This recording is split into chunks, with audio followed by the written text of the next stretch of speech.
इसी के साथ आगे बढ़ते हैं और बात करते हैं don't assume they meant it, disentangle intent from impact.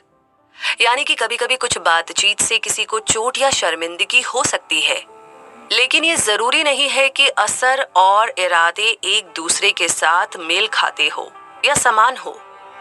इस बात की बहुत हद तक संभावना होती है कि लोग किसी बात का उन पर जो असर हुआ है उससे किसी के इरादों का अंदाजा लगाते हैं।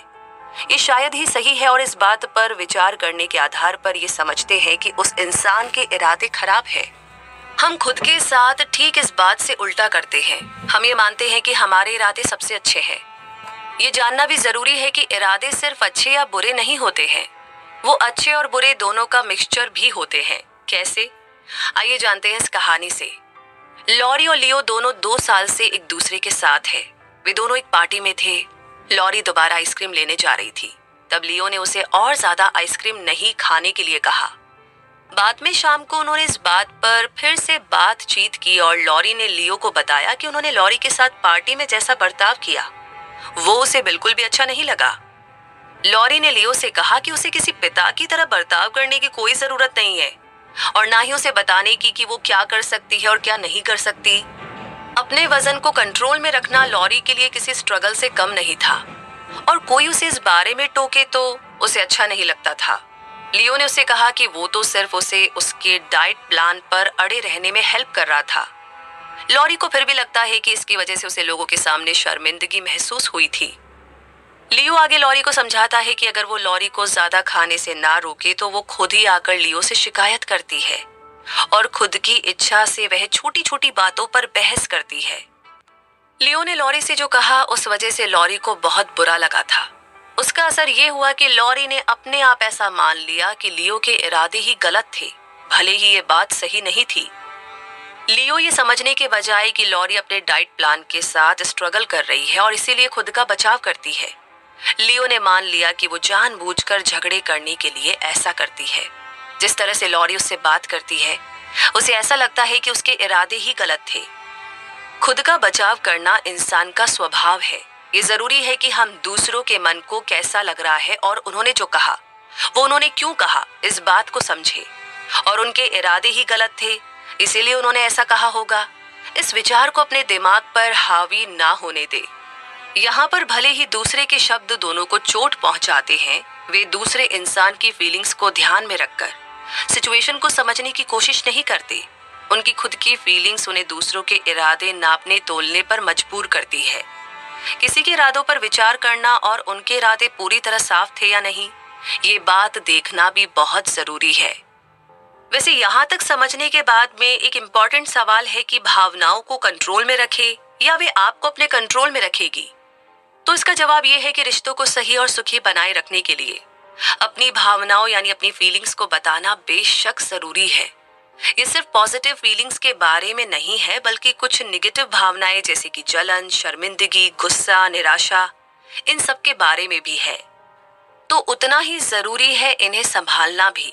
अनकही भावनाएं हमारी बॉडी लैंग्वेज, टोन या हाव भाव का इस्तेमाल करते हुए किसी भी तरह बातचीत का रास्ता ढूंढ ही लेती है।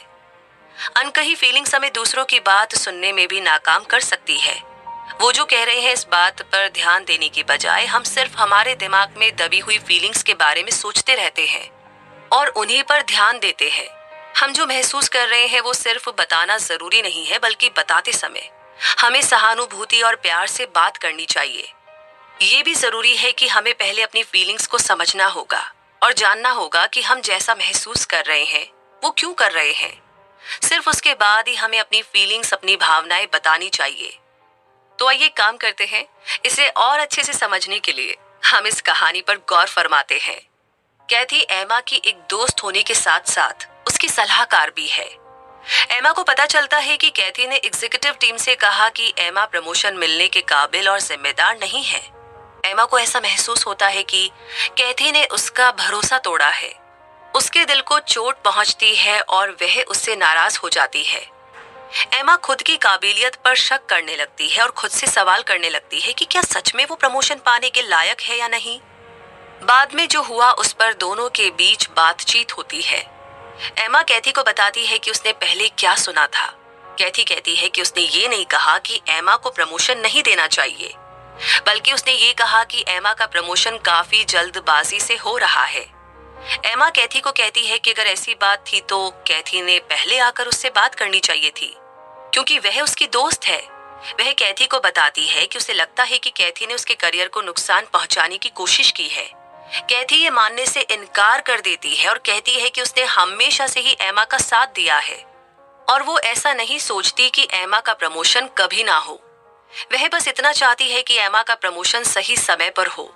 यहाँ एमा साफ तरीके से अपने दिल की बात नहीं कहती है। एमा कैथी को नहीं बताती है कि कैथी ने जो कहा उससे उसे बुरा लगा है या जो भी हुआ है उसकी वजह से उसके मन में खुद को लेकर कई सारे सवाल पैदा हो गए थे। अपने इमोशंस को दूसरों के सामने ना रख पाने की वजह से आगे हम बातों के बजाय हाव भाव को देखकर उससे जुड़ी गलत फहमियां पालने लगते हैं और उसके बेसिस पर फैसले करने लगते हैं। दूसरा इंसान आपकी बात समझ पाए, इसके लिए जरूरी है कि आप अपनी बात शांति से और विनम्रता से उसके सामने रखें। एमा अगर कैथी को ये बताती थी कि उसे ऐसा महसूस हुआ कि कैथी ने उसका भरोसा तोड़ा है, तो हो सकता था कि कैथी उसे अच्छी तरह समझ पाती और वो उस हिसाब से एमा से बात करती। अपनी फीलिंग्स ना बता पाने के कारण कैथी की सारी बातें सुनकर भी एमा उसे समझ नहीं पाई। इसीलिए हेल्दी और करीबी रिश्ते रखने के लिए अपनी फीलिंग्स को, अपनी भावनाओं को समझना और उन्हें दूसरों के सामने कैसे रखा जाए, ये सीखना बहुत ही जरूरी है। अब आगे बात करते हैं इरादे के बारे में, यानी आपका क्या इरादा है, उसे कब उठाना है और कब जाने देना है। तो मेन आइडिया ये है कि हम कई बार इस उलझन में होते हैं कि क्या किसी बात को आगे रखकर उसका सामना करना चाहिए भी या नहीं, क्या बात करनी है और क्या नहीं, इनमें फर्क करने वाली कोई लकीर नहीं होती। किसी को पहले से पता नहीं होता कि मुद्दों को उठाने से हालात कैसे बदलेंगे। तो इस प्रकार लोग अपने अंदाज के हिसाब से डिसीजन लेते हैं और ये तय करते हैं कि कौन सी बात उठानी चाहिए और कौन सी नहीं। किसी भी मामले को आगे बढ़ाने से पहले या छोड़ देने से पहले हमें अपनी भावनाएं, हमें जो फील हो रहा है, हमारे अनुभव, इनको समझकर हमें क्या पता है और क्या नहीं, ये सोचना चाहिए और फैसले लेने के लिए इनका इस्तेमाल करना चाहिए। हमें अपनी शांति के लिए कुछ नेगेटिव फीलिंग्स को छोड़ देना चाहिए। ये जानना भी जरूरी है कि हम लोगों को नहीं बदल सकते।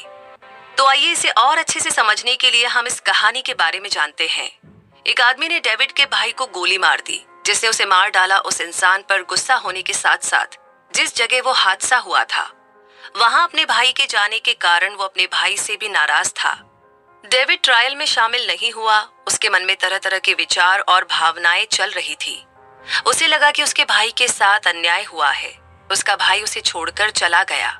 इस वजह से वह अपने भाई पर गुस्सा था। उसे इस बात का भी दुख हुआ कि उसने अपने भाई को खो दिया था। मन ही मन में उसकी अपने भाई के साथ बातचीत चल रही थी और तभी उसने ये सब कहा था। आखिरकार उसने अपने दिल में उन दोनों के लिए जो गुस्सा था उसे जाने दिया। अब जाने देने का मतलब ये नहीं था कि उसे अपने भाई के लिए जो प्यार था, उसके चले जाने से जो दर्द उसे महसूस हुआ था, उसे भूल जाना था, बल्कि जाने देने का मतलब ये था कि अब उसने इस बात को एक्सेप्ट कर लिया था कि जो हो चुका है वह उसे बदल नहीं सकता। उसने उस नेगेटिव फीलिंग्स को जाने दिया जो उसके मन की शांति को बिगाड़ रही थी। उन्होंने मन ही मन में फिर से अपने भाई के साथ बातचीत की, पर इस बार वे नाराज या सख्त नहीं थे। अब वह अपने नुकसान की भावना महसूस करते हैं, लेकिन किसी गुस्से या अन्याय की नहीं। इससे पहले डेविड ये तय नहीं कर पा रहे थे कि इस बात को उठाना सही है या नहीं। उन्होंने पहले जो डिसीजन लिया था उसकी वजह से उन्होंने खुद की शांति को दांव पर लगा दिया था। और जब उसे अपने भाई की याद आती थी और वो उससे मन ही मन बात करता था, तब ये सब उसके लिए और भी ज्यादा मुश्किल हो गया था। इसीलिए बाद में उसने इन बातों को जाने देने का सही डिसीजन लिया। जाने देने का मतलब ये नहीं है कि उसके दिल में उसके भाई के लिए जो प्यार है उसे जाने देना था। उसका प्यार बना हुआ है और वो अब भी उसे याद करता है, लेकिन उसने उन फीलिंग्स को जाने देने का डिसीजन लिया जिनका उस पर नेगेटिव असर हुआ था। डेविड समझ गया कि हालात पर उसका कितना कंट्रोल है और कैसे वो अपने भाई को वापस नहीं ला सकता। उन्होंने अपनी भावनाओं को समझा, उस पर काम किया और फिर किन बातों को उठाना है और किन बातों भावनाओं को जाने देना है, इस बात का फैसला किया। तो इरादे के बारे में जानने के बाद अब बात करते हैं learning. Listen from the inside out. सुनना एक खूबी है और ज्यादातर लोग ऐसा समझते हैं कि वो इसमें बहुत अच्छे हैं। सुनने की वजह से बातचीत बदल भी सकती है और गलत भी हो सकती है। जब हम सामने वाला इंसान क्या बात कहना चाह रहा है ये समझने की और सुनने की कोशिश करते हैं, तब किसी कारण से वो इंसान भी ऐसा ही करता है। सुनते समय पेशेंस के साथ बैठने की और फिर एक बार आपने जो सुना है वही कहा गया है या नहीं, इस बात की जांच करने की सलाह दी जाती है। अपने मन के अंदर जो सवाल उठ रहे हैं उनको दबाना भी जरूरी है। देखा जाए तो ऐसा करना आसान नहीं है। अगर आपको ऐसा लगता है कि आपके दिमाग में चल रहे विचार या आपके दिमाग में बन रही राय को सुनना बहुत जरूरी है, तो आपको इस सामने वाले इंसान के सामने बहुत ही शांति और विनम्रता से रखना चाहिए। हमें और जानकारी के लिए पूछना चाहिए और हमेशा ज्यादा जानने की इच्छा रहनी चाहिए। हमने कही हुई बात सच में सुनी है, ये बात दिखानी चाहिए, ऐसी भी सलाह दी जाती है। ऐसा करने से वो आप पर भरोसा कर पाते हैं। तो आइए इसे और अच्छे से समझने में ये कहानी आपकी मदद करेगी। ये एक छोटी सी कहानी है जो हमें बताती है कि कैसे हम कई बार दूसरे लोगों के विचारों को गलत समझ लेते हैं और अपने मन में हम जो सोच रहे हैं उस हिसाब से अचानक फैसले कर लेते हैं। जैसे ऑड्रे की 6 साल की छोटी बेटी जॉसी ने अपनी माँ को आधी रात में नींद से जगाया। वो डरी हुई थी क्योंकि उसने एक फिल्म देखी थी जिसमें कुत्ते की माँ उसके पिल्ले को छोड़ देती है। ऑड्रे ने सोचा कि जॉसी इसीलिए डरी हुई है क्योंकि उसे लगता है कि उसे भी इस तरह छोड़ दिया जाएगा। इसीलिए वह जॉसी को बताती है कि वो अपनी बेटी के साथ ऐसा कभी नहीं करेगी। लेकिन हकीकत में जॉसी अपने पालतू कछुए के बारे में परेशान थी। उसने सोचा कि उसका पालतू कछुआ भी किसी की माँ होगी और उसके बच्चे को छोड़ दिया गया होगा। तो यहाँ पर ऑड्रे अपनी बेटी की बात ना सुनने की गलती करती है। वह मानती है कि वह पहले से ही जानती है कि उसकी बेटी के दिमाग में क्या चल रहा है और उसके हिसाब से उसका सामना करने की कोशिश करती है। उम्र में बड़े लोग ज्यादातर ये गलती करते हैं। ये सच है कि लोग सोचते हैं कि वो पहले से ही जानते हैं कि दूसरा इंसान क्या सोच रहा है। किसी परेशानी का हल कितना ही साफ और आसान क्यों ना हो, ये जरूरी है कि हम सामने वाले इंसान की बात को शांति से सुने। ऑड्रे के मन के विचार उसकी बच्ची को सुनने की उसकी योग्यता पर हावी हो गए। वह अपनी बेटी के विचारों और उसके डर के बारे में जानने के लिए उत्सुक नहीं थी। उसने अपनी बेटी की बात सुने बिना ही खुद अपने मन से फैसला कर लिया कि वो अपनी बेटी को अच्छा महसूस कराने के लिए उससे क्या कहने वाली है। अगर ऑड्रे के दिल में अपनी बेटी की बात सुन लेने की जरा सी भी रुचि होती और वह अपनी बेटी से पूछना जरूरी समझती तो वो कभी भी जल्दबाजी में कोई गलत फैसला नहीं करती। अपनाया जाना हर इंसान की जरूरत होती है। हर कोई चाहता है कि उनकी बात सुनी जाए और उनकी बात को मान्य किया जाए। किसी की कही गई बात को अच्छे से सुनना ये एक ऐसी कला है जो हर किसी के पास होनी चाहिए। तो इसी के साथ आगे बढ़ते हैं और अब बात करते हैं एक्सप्रेशन की। अपनी बात को साफ और दमदार तरीके से कहना। मेन आइडिया ये है कि अपनी बात कहना उतना ही जरूरी है जितना कि दूसरों को सुनना। ये जरूरी नहीं होता है कि आप एक बहुत अच्छे या बहुत ही मजाकिया स्पीकर है। जरूरी तो ये होता है कि हम जो फील कर रहे हैं वो बात हम साफ तरीके से बता पाए और उसके बारे में एक्सप्लेनेशन दे पाए। हमें दूसरों के कंपैरिजन में खुद को कम नहीं समझना चाहिए। ये समझना भी उतना ही जरूरी है कि हमारे विचार, हमारी राय और फीलिंग्स भी उतनी ही कीमती है। हमारी बातें बेकार है या उनकी कोई कीमत नहीं है, इस बात की फिक्र करे बिना हमें अपने दिल की बातें साफ तरीके से कहनी चाहिए। हमें अपने विचारों को सिर्फ फैक्ट्स के रूप में रखने की जरूरत नहीं है। ये जरूरी है कि हम उन्हें ऐसे रूप में रखें जिसकी वजह से वह अलग अलग विचारों से जोड़े जाने के लिए और हमें अलग अलग विचारों को मान्य करने के लिए भी खुले होने चाहिए। यह बताना भी जरूरी है कि आप अपने नतीजे पर कैसे पहुंचे हैं। और जब हम सुनते हैं हमें उनके कहे गए शब्दों को दोबारा कहना चाहिए ताकि उन्हें यह महसूस हो कि हमें उनकी बात समझ में आ रही है। हमें दूसरों से कही गई बात को भी उनसे दोबारा कहलवाना चाहिए ताकि हमें ये पता चले कि उन्हें हमारी बात समझ में आई है या नहीं। चलिए इसे भी हम समझते हैं इस कहानी से। चार्ली और गेज दोनों भाई हैं जो सालों से एक दूसरे से दूर पले बढ़े हैं। गेज डिसलेक्सिक है और डिसलेक्सिक होने के कारण उसे शब्दों को कहने में और पढ़ने में कई सालों से मुश्किलों का सामना करना पड़ रहा है। चार्ली अपने छोटे भाई की हेल्प करना चाहता है पर वो जो भी कहता है वो बेकार हो जाता है। चार्ली अपने भाई को गाइड करके उसकी हेल्प करने के लिए अपने एक्सपीरियंस का इस्तेमाल करता है और उसे डिबेट टीम में शामिल होने के लिए कहता है। पर गेज अपनी खुद की इनसिक्योरिटीज के कारण उसे ऐसा लगता है कि उसे जज किया जा रहा है। उसके सभी भाइयों ने हाई स्कूल से ग्रेजुएशन किया है और उन्हें स्कॉलरशिप भी मिली है। चार्ली बाद में अपनी दिल की भावनाएं गेज को बताता है और कहता है कि वह मानता है कि गेज बहुत मेहनत करता है और बचपन में उसके साथ जैसा बर्ताव करना चाहिए था वैसा ना करने के लिए चार्ली गेज से माफी मांगता है। इससे उनका रिश्ता बदल गया। गेज को लगातार ये बताने की जरूरत थी कि उनकी मेहनत को अप्रिशिएट किया जाता है। पर जब चार्ली गेज को गाइड करने की कोशिश करते थे तब गेज को लगता था कि वह खुद चीजों को करने के काबिल नहीं है। चार्ली ने अपनी भावनाओं को बताकर ना सिर्फ अपने रिश्तों को बेहतर बनाया बल्कि गेज को सेल्फ कॉन्फिडेंस बढ़ाने में भी मदद की। तो ये जरूरी नहीं था कि चार्ली अपने भाई को अच्छा महसूस कराने के लिए बहुत अच्छे शब्दों का इस्तेमाल करे या चिकनी चुपड़ी बातें करे या बहुत ही शानदार शब्दों का इस्तेमाल करे। उसे सिर्फ अपनी फीलिंग्स बताने की और गेज को ये महसूस करवाने की जरूरत थी कि वो जैसा है वैसा ही उसे एक्सेप्ट किया जाता है। अपने मन की सारी भावनाएं अपने भाई को बताकर उसने अपने भाई के साथ अपना रिश्ता अच्छा कर लिया। इससे ये पता चलता है कि केवल दूसरे इंसान की बात सुनना ही जरूरी नहीं होता बल्कि खुले दिल से अपने मन की बात कहना और अपनी असली भावनाओं को दबाकर ना रखना भी जरूरी होता है। तो किस तरीके से अपने आप को एक्सप्रेस करना है ये जानने के बाद में अब बात करते हैं प्रॉब्लम सॉल्विंग यानी कि परेशानी को हल करना। तो इसके लिए आपको लीड करना होगा। मेन आइडिया ये है कि रीफ्रेमिंग हमें बातचीत में लीड लेने के लिए हेल्प करता है। किसी इंसान ने अपनी बात समझाने के लिए जो कहा है उसे फिर से कहना, इसे रीफ्रेमिंग कहते हैं। ये हमें उस इंसान की बातें मान्य है ऐसा उसे महसूस कराने में हमारी हेल्प करता है।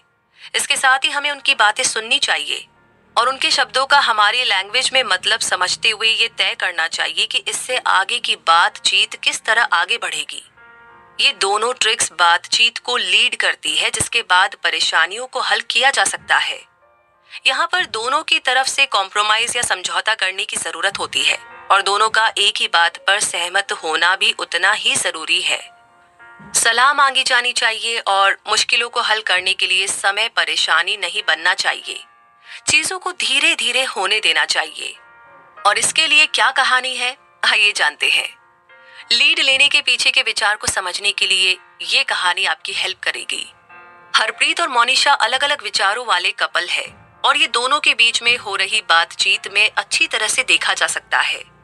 हरप्रीत मोनिशा से पूछता है कि वो क्या सोचती है जब वो उसे बताता है कि वो उससे प्यार करता है। वो कहती है कि वो भी उससे प्यार करती है। ये कहने के लिए उसे मजबूरी महसूस होती है जिसकी वजह से वो ये नहीं कह पाती।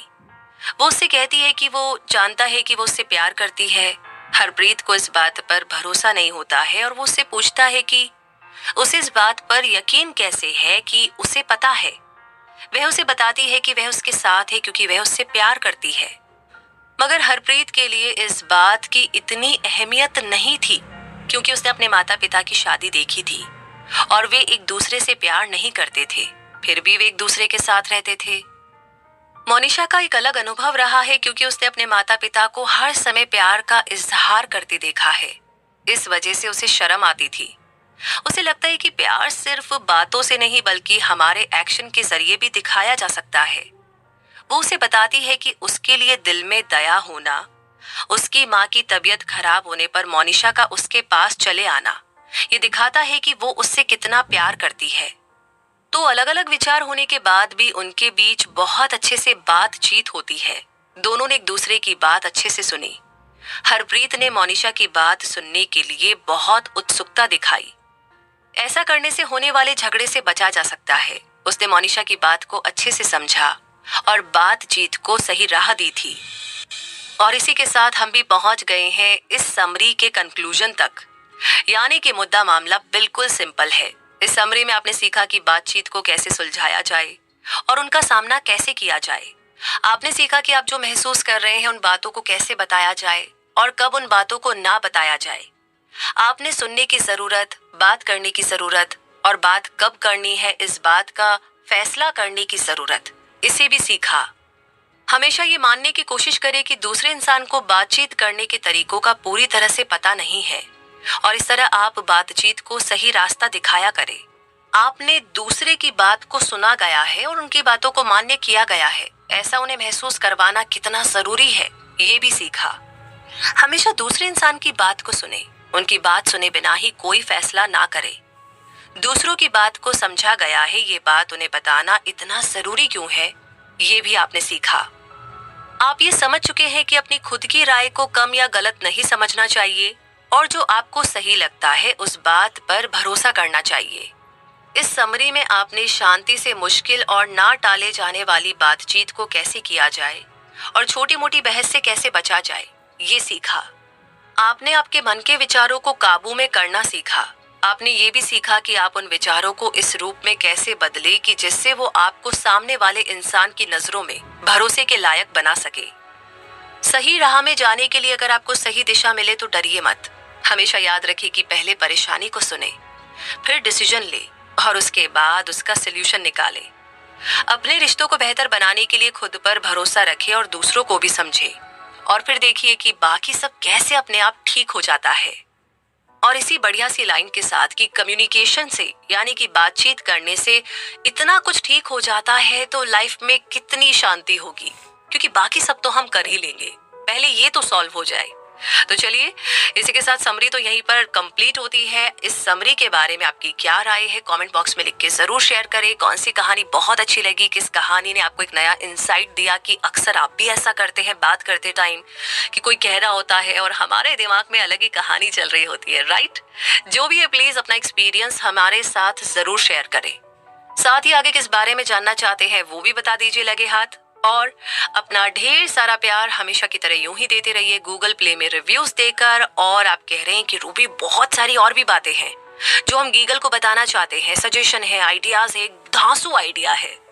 तो आपके जितने भी धांसू आइडियाज है गीगल के लिए या कुछ भी कहना चाहते हैं तो आपके पास एक बहुत ही जबरदस्त सोल्यूशन है और वो है gigalsummaries@gmail.com। एग्जैक्टली आपको इस ईमेल आईडी पर अपनी सारी बातें जो भी कहना चाहते हैं सब शेयर कीजिए। और साथ ही साथ हम मिलेंगे बहुत जल्दी ही अगली समरी में। तब तक के लिए गीगल के साथ जुड़े रहिए, अपना बहुत सारा ध्यान रखिए, हमेशा खुश रहिए, मुस्कुराते रहिए। जय हिंद।